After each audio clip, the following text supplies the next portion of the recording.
Hello दोस्तों, आप सभी का स्वागत है एसके एजुकेशन में। मैं सुमित भारद्वाज, जो कि आज हम बात करेंगे आपका केमिस्ट्री के बारे में। यानी कि केमिस्ट्री के बारे में टॉप 10 प्रश्न होंगे जो आपके बार बार एग्जाम में पूछे जाते हैं। हालांकि ये पॉलिटेक्निक हो गया आपका, फिर रेलवे का एग्ज़ाम हो गया, ठीक है ना, जो आने वाले हैं उनके लिए सबसे इम्पोर्टेंट है प्रश्न होंगे, वो आपके टॉप 10 होंगे, ठीक है। और किससे? तो केमिस्ट्री से। तो पहला प्रश्न देखते हैं कि पहला प्रश्न है हमारा कि आधुनिक रसायन विज्ञान के जन्मदाता थे, ठीक है। तो आधुनिक रसायन विज्ञान के जन्मदाता कौन है? ऑप्शन है प्रिस्टले, लेवोसिए, हिप्पोक्रेटस या इनमें से कोई नहीं, ठीक है। तो आपका जो राइट आंसर होगा वो होगा आपका लेवोसिए। कौन सा? लेवोसिए। यानी कि आधुनिक रसायन विज्ञान के जन्मदाता के रूप में लेवोसिए को जाना जाता है। बात करते हैं पहले ऑप्शन की प्रिस्टले। तो प्रिस्टले को आप जानते हैं, बताए थे हमने क्या कि ऑक्सीजन की खोज किसने किया था? प्रिस्टले ने किया था। बात करते हैं हिप्पोक्रेटस। तो हिप्पोक्रेटस को आप जानते हैं चिकित्सा विज्ञान का पिता भी कहते हैं, चिकित्सा विज्ञान के पिता, ठीक है ना, चिकित्सा विज्ञान के पिता। तो याद रखिएगा, चिकित्सा विज्ञान के पिता हम किसे जानते हैं? हिप्पोक्रेटस को। ये भी प्रश्न बनता है आपका। फिर बात करते हैं अगले प्रश्न पे। तो अगला प्रश्न है कि ठोस अवस्था में अणु की गतिज ऊर्जा होती है।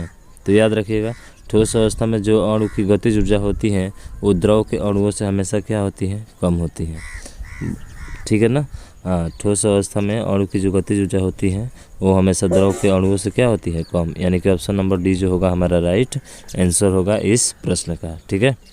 अगला प्रश्न है कि जिस ताप पर द्रव का दाब वायुमंडलीय दाब के बराबर हो जाता है उसे कहते हैं। तो ऑप्शन है आपका पहला हिमांक। क्या है? हिमांक। तो हिमांक का मतलब होता है जम जाना। जैसे कि पानी जो है, ठीक है ना, पानी का जमना, यानी कि पानी का जमना। तो पानी जैसे ही जम जाता है किसमें? बर्फ़ में। तो ये जो होता है आपका, ठीक है, हिमांक होता है। क्या होता है? हिमांक होता है। तो याद रखना, पहला जो हिमांक होगा उसके बाद से बात करते हैं ऑप्शन नंबर बी पे। तो बी है आपका क्वथनांक। क्या है बी आपका? कहेंगे सर बी जो है क्वथनांक है।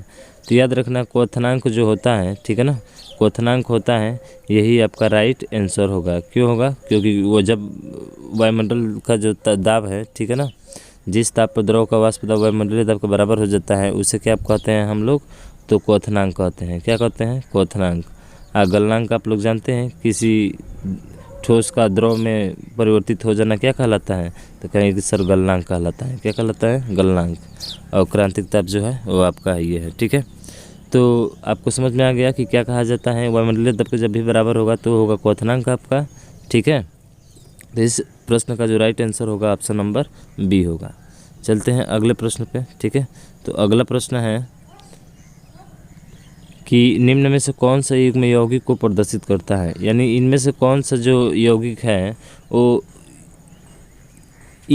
यौगिकों को प्रदर्शित करता है। यानी कि इस जोड़े में बताना है आपको कि कौन सा ऐसा यौगिक है जो किसको प्रदर्शित करता है आपका? तो कहेंगे सर यौगिकों को प्रदर्शित करता है। अच्छा, आपको पता है ना यौगिक क्या होता है? जब दो या दो से अधिक परमाणुओं से मिलकर बना होता है वही क्या कहलाता है? आपका यौगिक कहलाता है। तत्व जानते हैं केवल एक ही प्रकार के होते हैं, जैसे कि हाइड्रोजन हो गया, ऑक्सीजन हो गया, ठीक है। तो ये एक ही प्रकार के तत्व हैं, किसी अन्य दो या दो से अधिक से तो मिलकर बने नहीं है, तो इनको तत्व कहा जाता है। अपरमाणु यौगिक वो होते हैं जो दो या दो से अधिक तत्वों से मिलकर बने होते हैं, ठीक है। तो ऑप्शन है हमारा क्या? पहला ऑप्शन है कि शहद और नमक, शहद एवं पानी, दूध एवं पानी, पानी एवं साबुन। तो याद रखेंगे इसमें जो हमारा राइट आंसर होगा वो होगा आपका पानी एवं साबुन। क्योंकि पानी एवं साबुन जो है, पानी को आप लोग जानते ही हैं, जल जो होता है दो परमाणु से मिलकर बना होता है, और साबुन भी जो होता है ये भी दो परमाणु से मिलकर बना होता है या दो से अधिक परमाणु से मिलकर बना होता है। लेकिन इसमें देख रहे हैं कि शहद आ रहा है, तो शहद से आपको पहचान में आना चाहिए कि शहद जो है एक मिश्र यौगिक है। क्या है? मिश्रित यौगिक है, ठीक है। तो शहद तो ऐसे ही खत्म हो जाएगा यहाँ पे। हालांकि नमक जो है आपका यौगिक है, नमक क्या है? यौगिक है, ठीक है। लेकिन यहाँ पे जो आपका आया है क्या? शहद, ये शहद आपका मिश्र है। और दूध भी क्या है? दूध का भी कोई फार्मूला नहीं होता है, इसका मतलब दूध भी मिश्र है। तो इसलिए हमारा जो ऑप्शन नंबर डी है वही आपका राइट आंसर हो जाएगा। तो आया समझ में कि यौगिक किसे कहा जाता है? जब दो या दो से अधिक तत्वों से मिलकर बना होता है उसे यौगिक कहते हैं। तो इसमें यौगिक जो होगा हमारा वो होगा आपका ऑप्शन नंबर डी यानी कि पानी एवं साबुन। ठीक है, तो पानी एवं साबुन जो होगा ये हमारा राइट आंसर होगा। अगले प्रश्न पे, तो 5वां प्रश्न है आपका कि निम्न में से ऊर्ध्वपातन है। तो याद रखिएगा ऊर्ध्वपातन क्या होता है। तो ऊर्ध्वपातन जो है वो आपका नौसादर होता है। ठीक है, ऊर्ध्वपातन कौन होता है, नौसादर होता है। ठीक है, याद रखना नौसादर जो होता है आपका ऊर्ध्वपातन होता है। और ऊर्ध्वपातन में और चीज़ें आता है। ठीक है, जैसे कि कपूर हो गया आपका, ये पूछा है बार बार एग्जाम में, ये कई बार एग्जाम में पूछा हुआ है कि कपूर किस पे आधारित है। तो याद रखना कपूर जो होता है, ठीक है, कपूर जो है आपका ऊर्ध्वपातन पे आधारित है। और कपूर के साथ साथ आपका आयोडीन भी है। क्या है, आयोडीन। तो याद रखिएगा कपूर हो गया, आयोडीन हो गया, नौसादर हो गया, ये सभी जो है आपका ऊर्ध्वपातन पे आधारित है। तो ये सभी ऊर्ध्वपातन है। ठीक है, हाँ याद रखना है इसको। चलिए अगले प्रश्न पे चलते हैं। तो अगला प्रश्न है हमारा कि प्रेशर कुकर में खाना जल्दी पक जाता है क्यों। अच्छा बताइए भाई, प्रेशर कुकर में खाना जल्दी क्यों पक जाता है। तो याद रखेंगे प्रेशर कुकर में खाना जल्दी इसलिए पक जाता है क्योंकि जल का क्वथनांक जो होता है वो आपका बढ़ जाता है। ठीक है ना, तो जैसे ही ताप बढ़ाते हैं तो जल का क्वथनांक क्या हो जाता है, बढ़ जाता है। इसलिए क्या होता है, प्रेशर कुकर में खाना जल्दी पक जाता है। तो प्रेशर कुकर में खाना जल्दी पकने का कारण है कि जल का क्वथनांक क्या हो जाना, बढ़ जाना। ठीक है, तो जल का क्वथनांक बढ़ जाता है, इसलिए प्रेशर कुकर में खाना क्या होता है, जल्दी से पक जाता है। ठीक है, हाँ याद रखिएगा। चलते हैं अगले प्रश्न पे। तो अगला प्रश्न है हमारा, ठीक है, अगला प्रश्न है कि निम्न में से कौन सा उत्फुल्ल पदार्थ है। ठीक है, अब ध्यान देना है यहाँ पे, उत्फुल्ल पदार्थ याद रखिएगा कि इसके साथ हमेशा जल उपस्थित रहता है। ठीक है ना, उत्फुल्ल पदार्थ में हमेशा आपका जल क्या होता है, उपस्थित होता है। तो ऐसे ही ध्यान में हम रखेंगे कि जिसमें जल होगा, जैसे कि आपका आप फिटकरी का नाम सुने हैं ना, जिसको पोटास एलम के भी नाम से जानते हैं। किसका नाम से, पोटास एलम के नाम से जानते हैं, जिसका फार्मूला क्या होता है, K2Al2SO4 का थ्राइस 24H2O। ठीक है ना, फिटकरी का जो फार्मूला होता है K2Al2SO4 का थ्राइस 24H2O। तो फिटकरी में भी देख रहे हैं कि H2O जल उपस्थित है। ठीक है, तो इसलिए देख लीजिए जिसमें जल होगा वही होगा। क्या MgSO4 में जल है, नहीं, ये गलत हो जाएगा। N सोडियम कार्बोनेट और 2H2 यानी कि इसमें जल है, ये हो सकता है। क्या और किसी में है, तो देखेंगे जिंक सल्फेट है, इसमें तो जल है ही नहीं है। NaHCO3 है, इसमें भी कोई जल नहीं है। इसका मतलब कि ऑप्शन नंबर बी जो होगा वो हमारा राइट आंसर होगा। आया समझ में आपको। तो उत्फुल्ल पदार्थ वही होता है जिसमें आपका द्रव क्या हो, उपस्थित हो। ठीक है ना, उसमें द्रव जो होता है यानी कि जल जो होता है, द्रव नहीं बल्कि जल जो होता है वो आपका उपस्थित रहता है। ठीक है, उसी तरह से फिटकरी तो हो ही गया आपका। ठीक है, उसके बाद से FeSO4 × 7H2O जिसको हरा कशिश भी बोला जाता है, वो भी आपका उपस्थित होता है, उसको भी उत्फुल्ल पदार्थ बोलते हैं।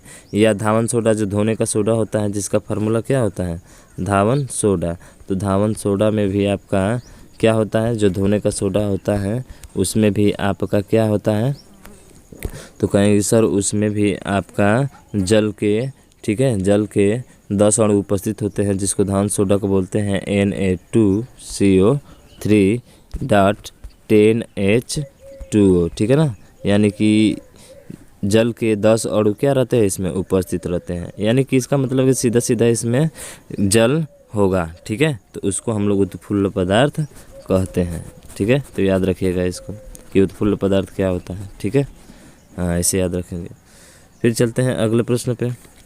तो अगला प्रश्न है आपका, ठीक है, अगला प्रश्न है कि जल में घुलनशील अशुद्धियाँ इसके, तो ऑप्शन दिया है कि क्वथनांक को कम कर देती हैं, क्वथनांक को बढ़ा देती हैं, या हिमांक को बढ़ा देती है, या हिमांक पर कोई प्रभाव नहीं डालती हैं।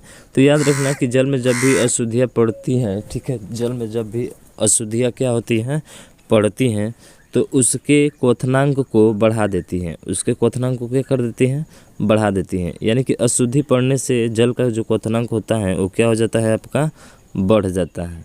ध्यान रखिएगा। ठीक है, और ये तो बढ़ेगा ही, लेकिन अगर उस पर दाब भी अगर बढ़ाते हैं, दाब भी बढ़ाते हैं, तभी भी उसका क्वथनांक क्या हो जाता है, बढ़ जाता है। याद रखना, दाब बढ़ाने से भी क्वथनांक बढ़ेगा, और जल में अशुद्धि मिलाने से भी उसका क्वथनांक क्या हो जाएगा, बढ़ जाएगा। ठीक है, तो 8 प्रश्न हो गए। अब चलते हैं नेक्स्ट प्रश्न पे। तो 9वां प्रश्न है हमारा कि 9वां प्रश्न है कि निम्न में से रासायनिक परिवर्तन नहीं है।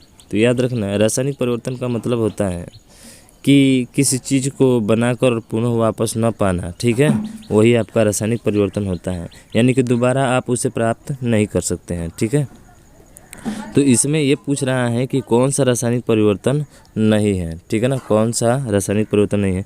कोयले का जलना, बिल्कुल नहीं, कोयले का जलना जो होता है वो आपका रासायनिक परिवर्तन होता है, ठीक है। हाँ, क्योंकि कोयला जल जाता है तो फिर उसको हम कोयले के रूप में प्राप्त नहीं कर पाएंगे, ठीक है।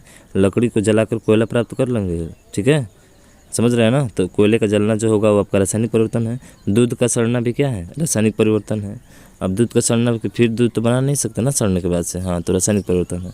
और वाष्प का बनना, तो ये ध्यान रखिएगा, जब बादल जाते हैं वाष्प बनता है, ठीक है, तो वाष्प का जो बनना होता है वो आपका रासायनिक परिवर्तन नहीं है, बल्कि वाष्प का बनना आपका भौतिक परिवर्तन है। कौन सा परिवर्तन है, भौतिक परिवर्तन है, ठीक है। तो याद रखना कि वाष्प का बनना क्या है, आपका भौतिक परिवर्तन है। तो हमारा राइट आंसर होगा ऑप्शन नंबर सी, क्योंकि कह रहा है कि कौन सा रासायनिक परिवर्तन नहीं है, ठीक है। चलते हैं नेक्स्ट प्रश्न, यानी कि आप आज का जो प्रश्न होगा वो आपका लास्ट प्रश्न होगा। और इस PDF को डाउनलोड करना चाहते हैं तो आपको डिस्क्रिप्शन में दे दिया जाएगा, आप वहाँ से भी इसको डाउनलोड कर सकते हैं, ठीक है। तो लास्ट जो हमारा प्रश्न है कि व्युत्क्रम अनुपात के नियम का प्रतिपादन किया था। तो याद रखना, व्युत्क्रम अनुपात के नियम का जो प्रतिपादन किया था उनका नाम है रिक्टर। कौन सा, रिक्टर। यानी कि इन्होंने ही जो है व्युत्क्रम अनुपात के नियम को क्या किया था, प्रतिपादन किया था। तो आज के लिए बस हमारा इतना ही, ठीक है ना। हम भरसक कोशिश करेंगे कि आपकी केमिस्ट्री में कम से कम 70 या 80 प्रश्न जो है हम आपको बताएं, ठीक है। और ये वीडियो अगर आपको पसंद आया होगा तो इसको लाइक, सब्सक्राइब और शेयर ज़रूर कीजिएगा, ठीक है। तो थैंक्स फॉर वाचिंग, आज के लिए बस इतना ही।